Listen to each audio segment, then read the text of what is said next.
Hello and welcome to the Lion Show. I'm your host, Robert Lyon. I am so excited to have Stephen Kuhn here on to the show today. He is a myth, a legend.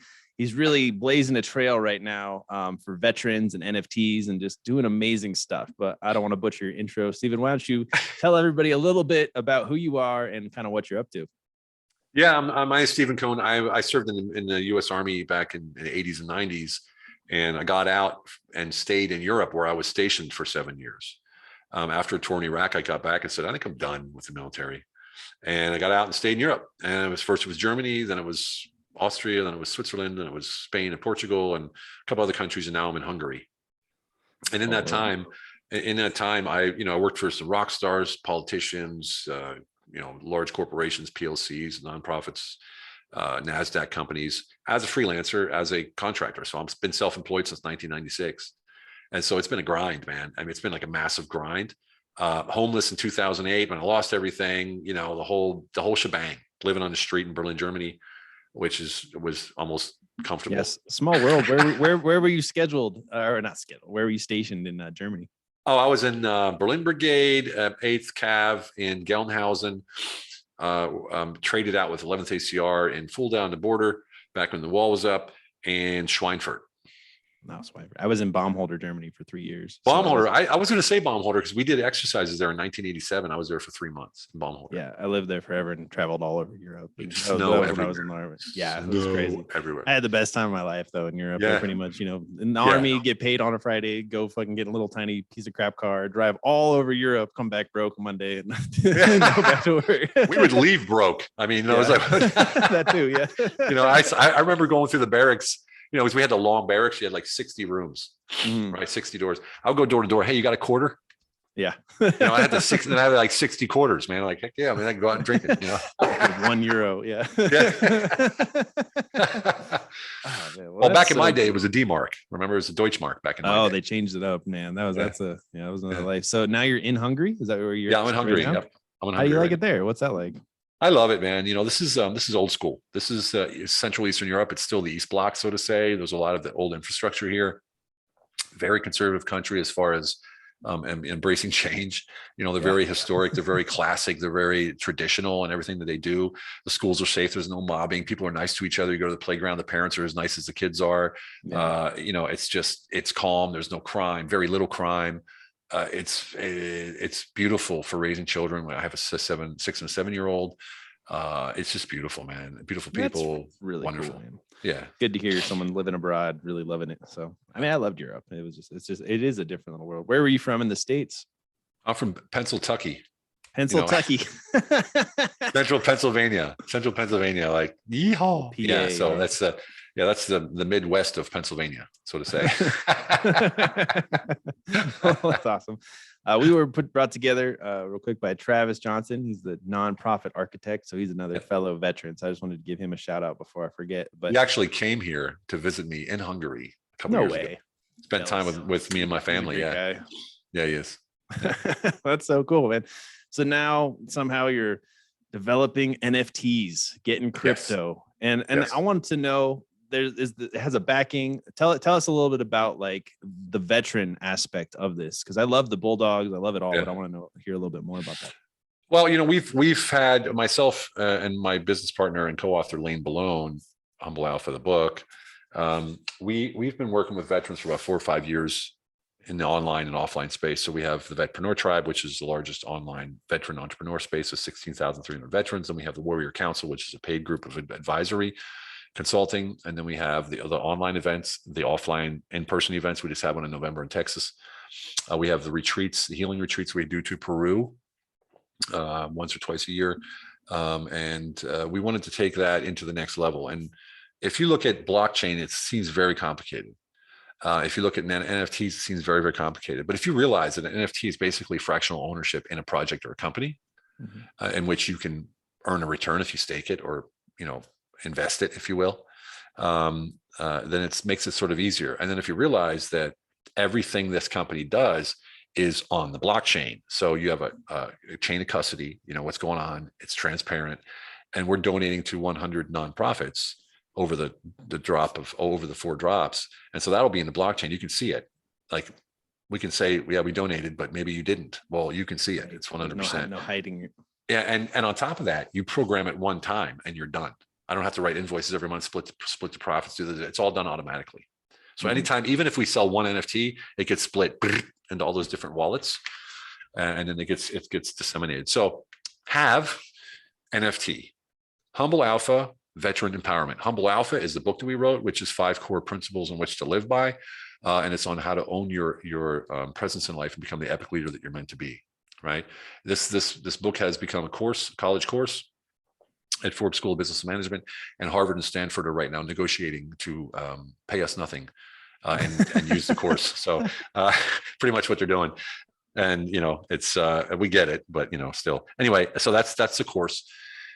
And the veteran empowerment side is what I just described that Lane and I do. And we're bringing them together, and we have created the Have NFT. The Have NFT is taking the Humble Alpha veteran empowerment. Okay. Yes. So the Have NFT, and we're taking the veterans into the digital economy, helping them with Lane, who's Special Forces veteran. He helps, he breaks everything down Barney style, right? So that people who are new to the space can actually go in and actually create, it's profit for purpose project, Right. And it really helps. We're ushering in veterans into the digital economy. And now, like I said, with each NFT drop that we do, we're going to do first 4. We have the bulldog, the hawk, the goat, and the mule from the 4 services. I like it. And 5,555 of each challenge coin. We took the challenge coin aspect and turned it into an NFT because everyone knows what that is. So we took an existing community with an existing collectible, which is historic, and an existing community from our impact in the veteran space into the digital space. So we're not reinventing the wheel. We're not doing anything new. We're just consolidating what's already out there. Because let's face it, brother, the last 20 years, 22 veterans a day kill themselves. There's more nonprofits than ever before, and that number is going up. Yeah. So what the hell's going on? So we decided, okay, we can't start new because it would take forever. Let's take what's out there, consolidate, create a community and almost an ecosystem where the veterans have direct support. And so that's what we're doing. And it's a big deal, man. It really is. It's a really, really big deal. No, it's huge. So you have the veteran community, one of the biggest, tribes, and all about NFTs is about having community. So you're going to tap into that. You have a purpose that's very, very powerful, genuinely helping people. So what do you need from, us? What do you need from people outside of the Bulldog world to get involved and white label it, or what does it look like? Yeah. White list. Yeah. Yeah. White list. Don't white label it, man. It's white list, my bad. But I'm learning the NFT terms too, man. I'm cool. Yeah. White list. White list is basically a pre-sale list. Yeah. If you can get on the white, and it's hard to get on the white list. If you get on the white list, then you have first dibs of buying the first NFTs before they're released to the public, to the general public. And we have a friends and family list that's before that one even. So any one of your listeners, we can pop the link down there. They can join the Have private list if you want. Cool. That'd be pretty cool. And what that does is it gives you access. So you go to the website have-nft.com. and you click on join Discord. You can read about it. Join Discord. Discord is a communication channel. It's app-based or web-based. And that's where all the information flows. So that's where we can talk to you directly. You can talk to us directly. You have all the information, all the tutorials, everything, how it's going to work, the drops, the information, face-to-face time with us. Ask me anything sessions. We have Nick Page, one of our veteran moderators, reads out of the book every single day for 30 minutes. It's a real community. It's off Facebook. It's off, all the other socials. This is an app that you use. It's secure. And once you get into that community, you're going to love it because it's just a lot of us going back and forth with each other and really creating that what we miss from the military is that, that one purpose, one mission, one voice kind of thing. Yeah. Camaraderie. A greater purpose. Yeah. You're doing some cool shit, man. That's badass. I'm just all for it. I was overwhelmed when I thought about it, Yeah. Because we wanted to sell real challenge coins and raise money like that. Yeah. And then I was like, God, this is going to be such a pain in the ass, like all the administration and all the manufacturing. And then one of the advisors was like, why don't you just turn them into NFTs? I was like, oh shit, the hell does that mean? You know, Yeah, right. Exactly. what the hell's an NFT? What'd you say to me? No. And and I was like, wow, let's check it out. So we did, and suddenly it became quite easy to do what we want to do because of the scalability through the blockchain. Like I mentioned, all the administration falls away. Mm-hmm. All the manufacturing falls away. It's incredible, man. It's incredible. And it's more of an impact because we're not spending all our money on building brick and mortars and trying to get this, that, and the other thing done and paying employees to do the accounting and the bookkeeping. Right. It's just organized in one thing. Yeah, it's incredible, man. It's incredible. That's freaking awesome, man. Yeah. So I hope everybody understands, like, you got to go get some of these NFTs whenever they launch. It's going to be fun. Yeah, look, I just want to let you know. So crypto is a big deal, right? So we work with the crypto partner EKTA, EKTA.io. And you have to have EKTA to buy our NFT, or you use a credit card, right? Yeah. Just use a credit card, just buy it like normal, like you would on Amazon. And the reason we're using EKTA is because they're their own blockchain platform that only works with partners who have a real world impact. So they have like reforestation projects, they have saving the oceans projects and things like that. They're actually in the metaverse as well as in the real universe, if you will. And they're also very, they're bridging the blockchain with the real world, basically is what they're doing. And that's what we're doing. So they became our partner, exclusive partner. So we use their token. Their token, just as an example, went from 14 days ago from 35 cents to now $6. Right. So if someone would have staked $35,000, they would have 600 grand right now in 14 days. And that token is going to go because we know the projects they have and we know the listings they're going to have. It's just going to keep going up. So we're like super pumped to be associated to them because that means the value of the NFTs will increase as well. So when you purchase, for instance, for $400, the one NFT, when we do the public offering, it goes to $600. So I'm sorry, $500. So automatically you have $100 profit within like a week. Right. Awesome. And then from there, it just goes up as per the market demand.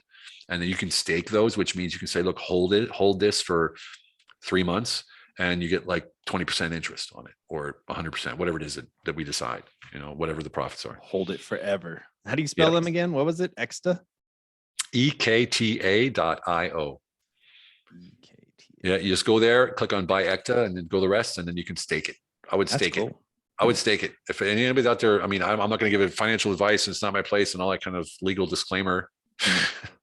But EKTA, get it. I'm dead serious. Like it's going to be big. The way it's doing things. Well, that sounds like a coin people want to get behind too. So that's pretty badass. Well, I want to dig into a little bit about your book, man.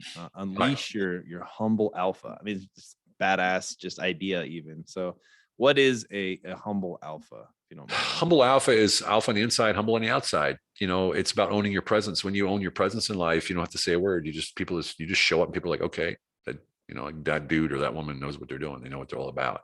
And what that comes from one thing, and that's certainty, right? Certainty allows you to let go of how you're going to do anything. Too often we focus on, okay, I want to set this goal and I want to get there. And here's my roadmap, reverse engineer and do every step of the way. And then you're like this, head to the grindstone, blinders on, focus on this one thing. And that's what we're taught, right? Well, if you ask any wealthy person, like massively wealthy person, about 30 to 40% of all of their success comes from luck, coincidence, new doors, possibilities, and situations like that. So if you're like this, what's going to happen? You're not going to see all those possibilities. That happens out here. So what we teach in the book is you have a micro focus on your intention because that's all you can control. You can't control the outcome or the how. If you try to control the how, you're going to miss your big opportunities. Simple as that. You might be successful, or you could be, and many are, but the success that you have by opening up and not putting your head to the grindstone is going to far outweigh anything else that you could have accomplished because you're co-creating with the world around you. And everyone knows that co-creation, especially those in the military, that co-creation is the way to true power and true scale, right? So we talk about the certainty in life. So the book is basically identity, purpose, and certainty. Who are you really? Like, not what do you do? If I ask someone, hey, who are you? I'm the CEO. No, that's what you do. Who are you? I'm a father. Nope, that's what you do too. Who am I? What do you mean? Who am I? I don't understand, And so we come up with, we have each chapter has action steps. And we tell you what to do to unleash your own personal version of your humble alpha. So we don't say how to do it. We say what to do, and you unleash your version. So it's not Stephen and Lane. It's the humble alpha operating system. And the operating system is based on 5 models, which we live by. And those 5 models lead you to the one thing that we all talk about, and that's quality of life. That's the one equalizer in the world. Everybody in the world, doesn't matter where they live, you ask them what's their one thing they want. Everyone wants somehow a better life, quality of life. And that's the absolute equalizer. And these 5 models lead you there. It's a really powerful book. Like I said, the university's picked it up now, and we're just blown away because, we're Lane with Special Forces, which is basically infantry with a nice hat. And no, I'm just kidding. No, they're badass. Nice. I'm just kidding. Yeah. I'm just kidding. And I was on tank, so I could grunt a little bit and maybe say 3 words. And our book's going into Ivy League schools. It's crazy, man. That's phenomenal. Yeah. You said something that was interesting that I kind of want to unpack. So I think you said micro focus on your intention. I want to can you tell me just a little bit more about that? Yeah. Well, again, when you show there's a concept in the book called creating space. It's the second model. Creating space is showing up wholly and fully for the person in front of you, whether it's you right now in this podcast, your partner or a group of people, or you're on stage. You show up wholly and fully for the persons or people in front of you, with no preconceived notions or cookie cutter solutions or expectation of any outcome, because you don't control any of that. You only control your intention. You have the internal, external intention. Internal is intention is what to do, what you want to do, and external intention is actually doing it, right? And so we talk about taking imperfect action with that intention and creating and co-creating as you move. So just take the step and move. People say, don't wait till it's perfect. We say, well, don't wait, just go. Right? Mm-hmm. That imperfect action based on your intention, which is all you can control. If you try to control the outcome, they're going to feel it. If I'm here right now and my only mission is to sell something, you're going to be like, what is up with this guy? Like the energy's off. You know what I mean? Right. And that's what I mean.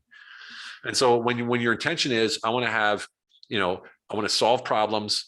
I want to add value. How can I do that? I don't know yet, because we haven't spoken yet. We haven't had the interview yet. I haven't been on stage yet. So how can I possibly say, well, this is how it's got to be? When you do that, it creates a space around everyone you're with that invites the co-creation, and you come up with solutions and answers that you otherwise never would have come up with on your own. And I do this over and over. This is how I've worked with $250 million, $350 million projects as a self-employed guy. Like, I had no business doing that shit, right?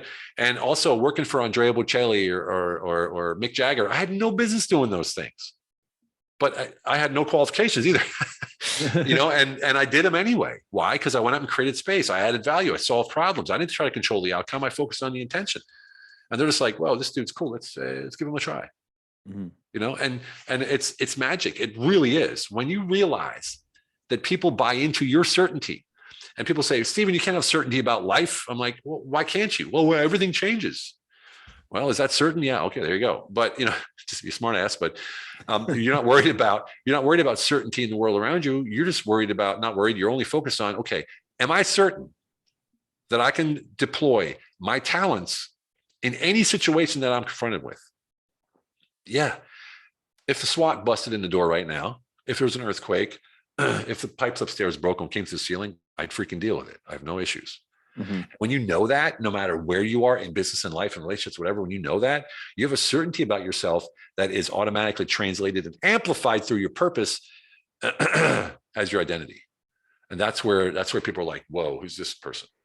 Whoa. And that's where you can walk up to Mick Jagger and say, hey, Mick, how's it going, man? I'm your new bodyguard, or whatever. You know what I mean? I'm your new bodyguard. Yeah. I actually did that. Is that what you did? Yeah, that's what I did.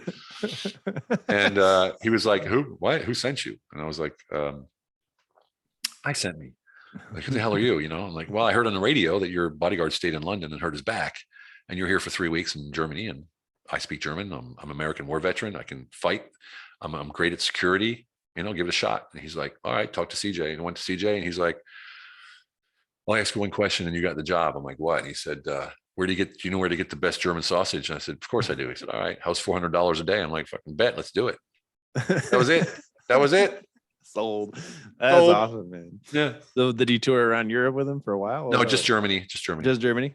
I didn't get he went to Monaco for the Formula One. I'm like, oh, do you need me? He's like, no. I'm like, are you sure? Like, no. I can come. I'll make my way. But Monaco, like Monaco helicopter, I'd love to go. No. That's badass. I pick up a lot of like it makes me think of Wayne Dyer and some of his teachings. Do you have any like where did you learn a lot from, or who did you kind of look up to get this stuff? This life? I read the 1 Minute Manager, the whole series back in I read one book. Yeah, no. I read a bunch. I didn't do any, or if any at all, personal development. Yeah. Like books or series or things like Tony Robbins or whatever. I've never done any of that stuff. Mm-hmm. I do more like, Happy Pocket Full of Money, Metaphysics, Wild at Heart, The Road to Certainty, like all these things about internal development, internal growth, expansion of your consciousness, a lot of meditation. I lived in a monastery for a long time in Austria in the mountains. After I was homeless, I tried to commit suicide, and when that didn't work, my buddy popped me into a monastery. I lived with the Benedictine monks in the mountains of Austria, and I studied there. I read Joe Dispenza's books. Rewire Your Brain. It's like a 500-page novel. And I actually had time to read it in the monasteries. There was absolutely nothing else to do. And so I sort of learned, actually, I learned by trial and error. If you knew my errors, you'd be laughing right now, because I've had so many. I mean, I lost everything twice, like everything twice. One time it was one day, my wife left me, lost my job and all my money in one day. Right. That was in 2002. Yeah. But it always drives somewhere. And this is what I mean. Find a silver lining, always create good meaning, right? Never have any energy against anyone or anything. Right. So when I lost everything, I said, what the hell am I going to do now? Like, I don't have a job. And thank God in Germany, they had some unemployment money because I'd worked for a while. So I was like, shit, man, maybe I'll just write a book about the Gulf War. Yeah. So I wrote 10 pages, sent it to a publisher, and they're like, oh shit, this is awesome. They did an interview with me in the Berlin newspaper. It came out the day the war started in 2003. My book went to immediate bestseller. It wasn't even published yet. And I ended up doing TV for a year. I was like an MTV VJ wearing like a Western jacket, doing the Western country music VJ, and as a guest VJ, and I was on the news. I was a guest anchor on every channel you can imagine, every freaking talk show you can imagine. Then I got into politics because they started getting, the axis of evil and all that kind of stuff. Yeah. And I started defending America, but also defending the people and not necessarily the military aspect of it. And I became this go-to person in Germany, through all that. And so if I wouldn't have lost everything, I would have never have written that book. And if I wouldn't have written that book, I wouldn't have the notoriety that I had that led me to an amazing life. Yeah. You know what I mean? It's crazy. The hills and valleys of life. A lot of times we go through the biggest like downward shit storm just so we can go even higher next time. So, well, it's not great. Like if just think about this mind flip for a second. So I say create good meaning in everything. So if you say, okay, man, shit's going bad right now. What happens after something goes bad? Something goes good, right? So, wow, I can't wait to see what happens now. You know what I mean? Like, okay, it's done. All right, I screwed up, whatever, it's done. What's next? Like, oh man, it's coming. I know it's coming. You know what I mean? Like that's literally how I live. I think Les Brown calls it comeback power. So yeah. I honestly, I mean, people quote people all the time. I'm like, I don't know. Nah, it's just all about coming back though. When everything goes to shit, you have that power to project yourself into the future of a better life. Well, look, the universe is always on your side. And if your side is, man, this sucks, then it's going to suck because the universe is like, I'm on your side. Yeah. It's true. It suck more just for you. Yeah. Oh, it's like your order is my command. This sucks. Okay. You know what I mean? This is great. Okay. Yeah. It's like that. And that's where, again, certainty. You're certain that it sucks, so it's going to suck. You're certain that it doesn't suck, so it's not going to suck. If you're not certain, then you don't know what's going to happen. Yeah. What was it like living with monks? I kind of want to know a little bit more about that. When I first showed up there, I was like, oh my God. I went to the Mr. Monk, the first one. I was like, hey, how you doing? I'm here. This is my problem. This is what happened. Help me out. He's like, go walk in the forest, my son. I was like, talking trees, or what's this all about? And he's like, no, you need time. You need space. I'm like, I don't have time and space, man. I need some answers. He's like, you go in the forest. So it took about a week or two for me to calm down, right? Yeah. To even realize that I was a human being and not some, robot or tool that had to, perform and produce. And after a while, I would literally sit down because they're Benedictine monks. They meditate, they pray, and they chant. And so when they pray, like I would I would go meditate and I'd close my eyes and open them, 8 hours gone. Boom. Wow. You know, like, whoa. Like, wow. Because there's absolutely nothing to do there. Right. So I mean, that's what you do. yeah. So I'm like, and Super the first 2 weeks I slept, I took like 6 naps a day just so I could rest, and I slept through the night. It was great. After a while, I wasn't tired anymore. Yeah. And so I couldn't even sleep to pass the time. So I started to meditate. Then I would start chanting, and I was hanging out with the monks, and I would walk through the forest, and I'd go to, there's a local cafe, a little guest house. And it was all family. It was grandma, grandpa, their children, the whatever they all, the whole family. And they're just the only guest house in this little village. And they did weddings every weekend. So they had like 4 weddings in a row. Bam, bam, bam, bam. They had this big barn that they built into a convention center or whatever it is, a place. And grandma will be sitting there in a restaurant in the corner with this big vat of silverware and water that was washed, and she polishes each one by hand. Right. Oh, wow. And so I'd go in there, I'd sit with her for like 4 hours and just wouldn't say a freaking word to each other. We'd just be polishing silverware the whole time, putting it down, polish silverware, putting it down, polish it. It was great, man. It was total therapeutic. Sounds like a great reset for sure. I was just there with my kids that November. What? That's pretty cool to be able to go back. Did they remember you, or were you like, this is where I? It's funny because I went back by myself. I went back with Lane, and no one ever, I never saw any of the guys that I knew. I showed up this time. There was 2 monks there, and both of them were the ones that I spoke to the most.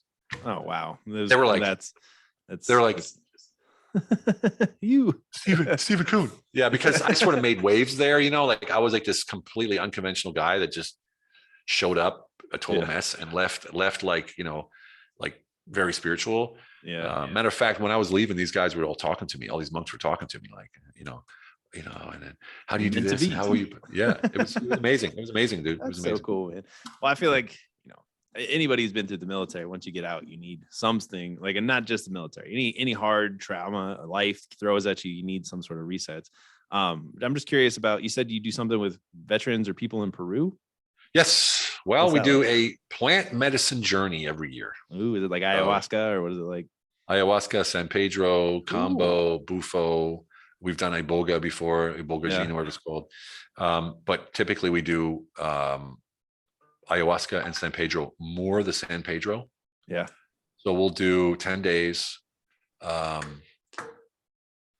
do 10 days.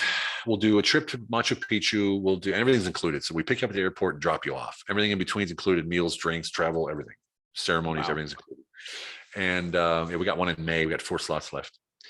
And so you show up, we do like a day of orientation. We're in Cusco above the mountains, above the city of Cusco, about 14,000 feet, right next to the Temple of the Moon. And I mean like 50 meters from the Temple of the Moon. Wow. Right? Temple of the Frog, Temple of San Pedro, Temple of the Monkey, Pachamama Canal. It's all right there. It's the ruins of the Incan thrones. It's like right crazy. Within a 2 minutes from where we stay on a compound. And there's no tourists because it's not a tourist space. Mm-hmm. Right. So it's incredible, man. And the space is just, it's magical. So I've been going there. I've been working with plant medicine for 17 years now. Wow. 17 years. Yeah. And so ayahuasca is this holistic, divine feminine energy plant. And then San Pedro is the masculine grounding energy. Oh, so the tangible. So we go into one session of Pedro to ground you. 2 days later, we go to ayahuasca, which brings you into the holistic. That's where you see your visions and your plans and all this kind of stuff. And we, of course, again, what do we work with? Intention only, right? It's all about the intention. The very next morning after ayahuasca, we go right into a San Pedro session about 8 hours later. And man, that's where the name Have came from. The name Humble Alpha came from. The idea for the book, the idea for the business, it all came through San Pedro and ayahuasca in that one session where I went from ayahuasca to San Pedro. Because the intentions are so strong that you're basically letting go of any preconceived notions for real. And then you just co-create with everything around you. It's incredible, man. That's incredible. I know it just makes you face your own shit kind of, and just kind of like traps you in that little world. Iboga does that. I'll never do Iboga again. No, that was some crazy shit. That's like, it's called the truth route. It's called the truth route, and I'm a smart ass, right? So like, I like crack jokes and stuff, and then in my mind, I was talking to myself. Like I'd say something and my mind would say, yeah, no shit, and it'd be like this back and forth. And I'm like, stop it. No, you stop it. Your No, you're own trying to be funny now. medicine. And they're like, you see how it is? You're like, what do you mean? It was like, oh my God. So I was like, I'm never doing that again. But we worked with Bufo in August in Mexico. Oh, yeah. 5-MeO DMT. My gosh, that was amazing. That was the most incredible thing I've ever experienced. I thought I've been doing, plant medicine for 16 years. I got this. Mm-hmm. Not so much. Not Put so you in your much. place. No. That's completely put me in my place. Yeah.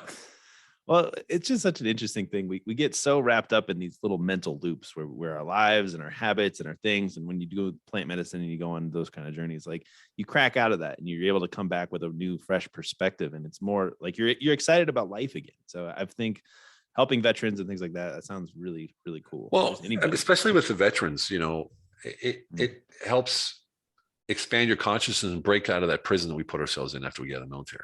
Yeah, that's what it is for sure. Yeah. You get kind of beat down in the military. Yeah. I mean, it's all good. I would never not go join the military again. I probably, every time I'd probably have an option to change my life forever. But it was also, you get all the rules, you get, you become a little sheep a little bit, but then you got to get back out into the real world and you're like, oh, I don't know what to do now. And like, yeah, it's funny too, because everyone, what do we learn in the Army? Team, unit together, everything. And you get out, what's the first thing you do? I need to prove myself by myself. Yeah. So everybody that gets out and they go out and they try to do everything on their own. You're like, oh my God, come on, guys. You know what you learned, Yeah. It's so funny. That it's so is true. Funny. Yeah, no, I never wanted to work for anybody ever again after I got out of the Army. That was that's what most veterans say. And that's why 13% of veterans are entrepreneurs and only 3% of general population are entrepreneurs. Yeah, I believe it. Well, there's lots of different. We drive the economy, man. We drive the economy. We're doing big shit. Yeah, man. God, well, watch I really. I think you're doing such amazing stuff, man. I'm so happy to connect with you. Awesome. So, I got some more questions that I ask everybody before we hop off. But what are the best ways to get in contact with you, or just to learn more about what you're doing on socials? Well, go to have-nft.com. Read about our project, join the Discord channel. Discord is an app for communication in the crypto space and other spaces.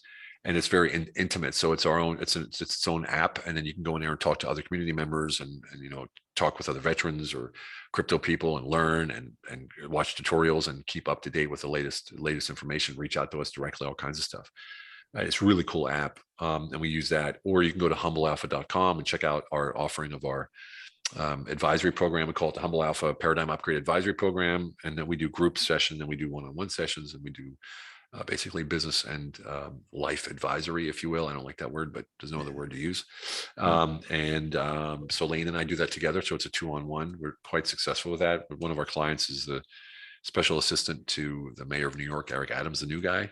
Before his election, actually, we started working with her. We have other, people in the UK and Germany and America, everywhere working with us. It's quite successful because it's all based on the Humble Alpha operating system. If you look at your life and I ask you, what's your operating system? People will be like, I believe in honesty. And okay, so do you know how you operate? Do you have a foundation of which you can operate? Yeah, of course I do. Tell me about it. I can't tell you. That's what this is. That was a year of articulation, finding out what the foundation of life was for me and how can it be applied for other people to be successful. And I'm not saying that I'm successful. It's just, it's all relative, but we've seen the impact of this book is freaking incredible. Because if you realize you open your laptop, you don't think about the operating system, do you? You're like, oh, it's working, right? You don't think about how the processor works and all that kind of stuff. But it's an operating system that has a processor, and that somehow something flies in between. Well, we don't know that about our lives. Right. When you read this book, you go through the what two steps, you're going to know your own operating system. And like a computer on your operating system on your computer, you don't change your operating system. You might add an app or download or whatever, but it stays the same. And once you know that and you can articulate that to yourself, man, the power you have to be able to launch from that foundation of your own operating system is freaking amazing. And that's where the impact comes from. Because now you know who you are, what you're capable of, and how to do the things that you've been doing intrinsically or intuitively the whole time that you've never, like when someone asked me, how did you work for Mick Jagger? I walked up to him and asked him, well, no, how did you do it? What do you mean how? And I didn't know how. So I had to stop, articulate, how did I? Well, I had no preconceived notions, no cookie cutter solutions, no idea of a specific outcome.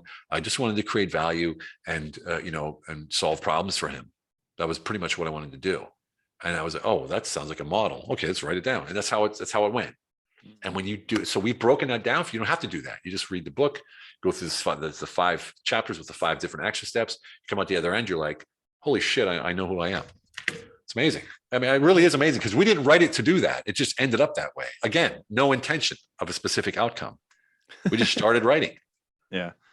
And then everybody needs to know who they are. That's like almost what like life is almost all about, is really figuring out who you are and then how you operate in the world. So figuring out your own inner operating system. I mean, could you just tell me a little bit more? Now I got selfish questions. How do you figure out your own inner operating system? It sounds like a big task. So you listed 5 things off. Is that like the secret sauce that's in the book? No, it's not the secret sauce, but it's what we use to get you there to a certain point. Or you can go further if you want. I'm sure there's other models out there. But again, everything in this book is all tangible, applied knowledge that I did or Lane did that wasn't based on anybody else's teachings.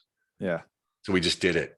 And well, the military, you pick up stuff everywhere. So we were both in the military. He was a Green Beret. And the first identity, purpose, and certainty. So identity, what's your identity? Who am I really? And you come out with a 2-word moniker that describes who you are at that moment in time, which can last for a year, 2 years, whatever can change. But these have to be 2 words. You want it to be as simple as possible. Yep. Just for instance, mine is powerful connector. Right. And you're like, okay, sounds cheesy. Okay, well, think about it. I connect people. I make a lot of money from connecting people, and I inject power into that connection, into that relationship, and ensure that both people win every time. I follow up. I make sure they're getting connected. I make sure that both are doing what they said. So I'm always injecting power into this relationship. Right. And I do it with no expectation of anything in specific, but I earn money from it because of the way that I do it. Right. And so I know that's my superpower. So that's my identity right now is powerful connector. So when I know that, that's all I do. Like I don't worry about this or that or this. No, I'm a powerful connector. If I'm not connecting, then it's not my power. So I'm going to stay in my zone. And that's made us incredibly successful. Lane as well. He's a harmonious creator. I'm the powerful connector. So I connect and then pass on and keep going. And he harmoniously creates. Seriously, like that's literally how we work together. If you meet him, he's like, yes, man. Well, the sun like that. And I'm just like, like it's just, we're just like yin and yang, and it is. And so that's where it starts, is with your identity. And then once you find your identity, you're like, well, my purpose, what is my purpose? Well, my purpose is connecting people and creating radiant value to elevate others to a higher frequency. Like that's my mission in life. Right? How do I do that? I bring it by connecting people, adding value, injecting power, creating a higher frequency, and elevating those around me. Right? And when I know that, that's my purpose. And what does that do? When I have my identity and my purpose amplifies my identity, creating a presence that no one else has. I'm blowing my mind right now, man. I appreciate it. It's based on 3 principles that I taught for years called HIT. And I used to have a nickname called the Hitman when I was in the corporate world. I was a freelancer, but I was in the corporate world. And they called me the Hitman, which I wasn't going to turn down because I thought it was sort of cool. Started wearing black hats. And no, I was kidding. And French coats. Yeah. And they call me the Hitman because it stands for honesty, integrity, and transparency. Honesty with yourself, why you do, say, and think what you do. Transparency is how you step into the world with that honesty, and it's your ongoing reputation, right? And then, of course, the byproduct of that is integrity. Integrity is doing what you say you're going to do, not doing what you say you're not going to do. And if you do something bad, just fix it and apologize, right? That's it. All of that allows you to dictate your own market value because you're completely unique. No one in the world is like you. But if you don't know who you are, then how are you going to be unique? Right. You know what I'm saying? Yeah. So it's that HIT is very, very powerful because it's all you have to worry about is being honest with yourself. And I mean, brutally honest. Like, why are you doing this right now, dude? Like, seriously, why are you doing this right now? Like, you ask yourself a question like, why am I looking at that guy and I want to punch him in the face? Why? Why? What I mean? Like, it's because I'm an asshole and he's an asshole and we match. Maybe that's why. You know what I mean? Like, you got to be honest with yourself. Yeah, I'm serious, dude. Here's and it just opens. It opens up so much inside of you. Like, man, I'm being a dick. Like, why am I doing that? It's like it's that whole. And then, of course, you get past that because you realize it. And then when you're in business, you're like, something's telling me this is a shyster, but man, I can make a lot of money. No, you just heard yourself say something's not right. So you better heed that more. And that's what I mean by honesty. right? Yeah. And that turns into your reputation because you're transparent with that as you move forward. And your reputation is everything, everything.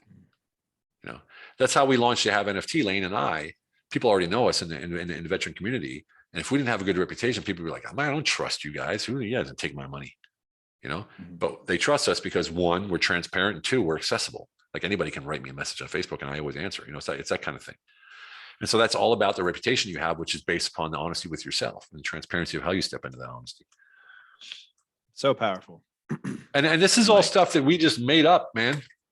You know, you make it up. It comes from somewhere because it hits the truth. What I'm saying is right there. You know, we articulated what we were doing. Yeah, and you did it beautifully too. It works. And I mean, if Harvard and all these other people are doing it, there must be something in there that's pretty sweet. Blows our mind. It blows our mind. It blows our mind. Yeah, because it's so simple. It's like Barney style. You know, it's like, you know, do this. You know, and that's what people need, man. Those people talk like a fifth grade education. They need the simplest way to execute life. And well, if you look at the American education system, it might as well stay. It might as well be at fifth grade. You know what I mean? Yeah. Pay to play to party, right? That's what college is all about these days, right? Yeah. I wouldn't know, but I'm sure it is. I'm jealous. I partied on the college too. I just didn't go to school there. Wait, there were classes? Yeah. Oh, that's beautiful. So yeah, the couple questions that I want to ask, and I ask everybody. So it's kind of profound, and it's just kind of whatever comes to mind. But what is it that motivates you? What keeps you going? What gets that fire inside of you, gearing up and going? Yeah, what a great question. You know, I look back at my life and I'm like, man, why did I never stop to like say, well, I've made it? And because I've never seen it as, oh, I've arrived. You know, I always see it as a journey, and I hate that word. Oh, life's a journey. I know, but I feel like everything you do is a foundation to do something greater, better, longer. I don't mean better, more money. I mean just better for yourself, better for society, better for the world around you. Create, because as we grow, you know, the more you learn, the less you know, right? So, you know, I'm always striving to learn more and to know more from what I learn, you know, and to apply that knowledge so I could actually teach it and use it. So I'm very tangible when it comes to that part of it. But I think what excites me is I had this mentor, Charles Oyster. He was a British man living in Switzerland when I lived there. He started bodybuilding when he was 83 years old. I met him when he was 91. He would train beside me in the gym doing bench press and stuff. I'm like, dude, what the hell? He's wearing spandex tight and he's like biceps and stuff. You know, he's like 91 years old. I'm like, God dang. And I was like, look, man, I got to ask you, what in the heck is your secret? Because he wasn't like, hello, my son. He was like, hey, Steve, how's it going? I'm like, you're not 91, you know? And he said, no, I was a mess at 83 and now I'm great. He eats right and all that kind of stuff. And he said two things: be in competition with yourself always and set long-term goals, period. And that's sort of what I do. You know, I sort of what I do. And my goals are pictures. So they're pictures of what my life looks like. Because people say, oh, I want a Bentley, for instance. I want a Bentley, right? You can save up for a Bentley. You might save 10 years. Oh, I got a Bentley. But then you can't afford to drive it because you can't afford the $3,000 tire that goes on it, or the oil change for $8,000, you know? So the goals that people set are often arbitrary. You know, you need a goal that's going to be a lifestyle of whatever it is that you want to live. So if you want a Bentley, your goal has to be to have a lifestyle of someone who can afford a Bentley. Right. You know what I mean? So, and that's a picture. That's a whole picture. That's not one thing. Like, I want $1 million. What's that look like in your future life? Do you have a safe in your house with $1 million in it? Or what do you mean? Like, is it real estate or what is it? No, I just want $1 million. That's not going to work. Right. Again, the universe is always on your side. So if you're not clear about what you want, you're going to get unclear answers. Exactly. So powerful, man. I love it. Always be in competition with yourself and set long-term goals. That's a nugget right there. That's really good. That's so cool, man. And it was funny. This guy was amazing. He died because he was like, he had like, I don't know, 50 medals, gold medals from the Masters, long jump, high jump, rowing, whatever. Cause he's the only guy that competed. He was fucking 93 years old. So he got like gold medal. Another one. You won another gold medal, but it was great. And he was in Norway competing with two other 95-year-olds or whatever for long jump, right? And it was raining, and of course he was trying to play the hard guy, and he got pneumonia and died, unfortunately. So, but it was touching because I was on the way to Peru last year, and I did myself with my points. I upgraded to business class, and I was sitting there relaxing, and I was looking through the TV channels or through the documentaries, and there was a documentary called Winners or something, and it was freaking documentary about him. What? I was like, what? That Charles? I had tears in my eyes, man. Because it showed him in Norway doing the long jump, which was like a foot, but it was, he was running like, it was funny. It was like, oh man, it's so cute. But such a powerful thing to be able to have on the way to Peru, to my spiritual journey, to see my mentor again, once again, on a TV and a plane. Crazy. Everybody wants to be 93 and have a documentary called Winners about them. That sounds, Talk about hey man, long-term goals, right? Yeah. There you go. You got it now. And then just one more thing. So I'm asking everybody, like, what is a habit that you've either implemented now or implemented in the past that has genuinely had impact for good in your life? Like, has genuinely moved the needle in some way? It has been health and fitness. Yeah. If I look back in my life, the highest point of my successes, the highest points of my success were always when I was healthy and fit. The lowest points were when I wasn't healthy and fit. So there's a direct correlation to healthy body, healthy mind, healthy life kind of thing. Yeah. And I see it now. I'm in the best shape of my life at the age of 54, and shit's flying, everywhere. Yeah. I mean, it's crazy, man. It's crazy. And I feel so good. I get up full of energy, this, that, and the other. People are like, you're 54. I'm like, yeah, man, go to the gym. I got like a 6-pack and I got veins popping everywhere. I never had that my whole life. It's crazy. And people are like, well, and then they were drawn to you like, okay, he's doing something right. Yeah. But I'm not doing anything right. I'm just putting myself first. The most important meeting of the day is with the CEO of your life enterprise. And that's you, my friend, right? You're the CEO of your own life enterprise. And you have to be full of energy. You have to be vital, and you have to be awake to run your life enterprise business. Yeah. If you're not, you're screwed. And that's why the most important meeting of the day is that meeting with you, the CEO. And that's, I swear by that. I do not miss a day in the gym unless I'm like on an airplane. Even then I'll do push-ups. Jump in the aisle. Yeah. I think there is a huge correlation between your health and your wealth for some reason. Yeah. Not sure why, but it definitely shows. I mean, there's, I don't know, a lot of rich people that I know that are health fitness freaks and health fitness coaches and stuff like that. I used to always think, yeah, they got time because they're rich. No, I mean, like I used to think that, yeah, but it's not. They got that way because they were that way. Yeah, exactly. Well, this is just such a powerful podcast. I hope everybody listening shares this, goes and check out the Bulldog NFTs. What was the website one more time? HAVE-NFT.com. Yeah, everybody go check that out. And in March sometime they're going to be going. So I think that's going to be amazing. 7th of March is the pre-sale. 7th of March is the pre-sale, the private sale. The 9th is the pre-sale, and the 14th is the public sale. March. Cool. That's going to be badass. So yeah, I'm excited just to see what happens and see where it goes. I know everybody else, I bet all the veterans listening got to get one, for sure. So, and everybody included. And it's there's an app, there'll be an app coming out in Q3, Q4 next year or this year that'll connect us all who have NFT, all the veterans and stuff. So we have our own app. We can say, hey, where you at? I'm here. And we can start planning have missions, where we go. Cool. We've already had have missions where a bunch of veterans get together and go to one guy's place and build his coffee roastery for him in one weekend. And so, yeah, we've done it. It's amazing. That's awesome. Yeah. What more could you want? Yeah. It's amazing. Amazing. Well, that's fantastic. Well, it was a pleasure having you on. Do you have any other last thoughts for the audience or anything? No, I'm just kidding. I'm done, bro. No, it's good. Clock out. No, I've never done that before. That's funny. No, I can just say, grab the book, get it on Kindle, get it on Audible, get it on and whatever. It'll change your life, honestly. And we earn, $2 from it or something, but by the time we get it, it's like 75 cents, whatever. But so it isn't that, but this will change your life. I promise you, it will change your life. Yeah. I'm going to buy it. So everybody else get it. I'm gonna have you sign it though somehow once we get NFTs and we're making rotary kitchens or whatever it was. Coffee shops. All right. Thank you so much for coming on, man. It was such a pleasure. Thank you, man. Really appreciate it. Thanks everybody listening. Have a good day. Be sure to like, share, subscribe, and link up in the comments. All right. Take care. Bye. Cool.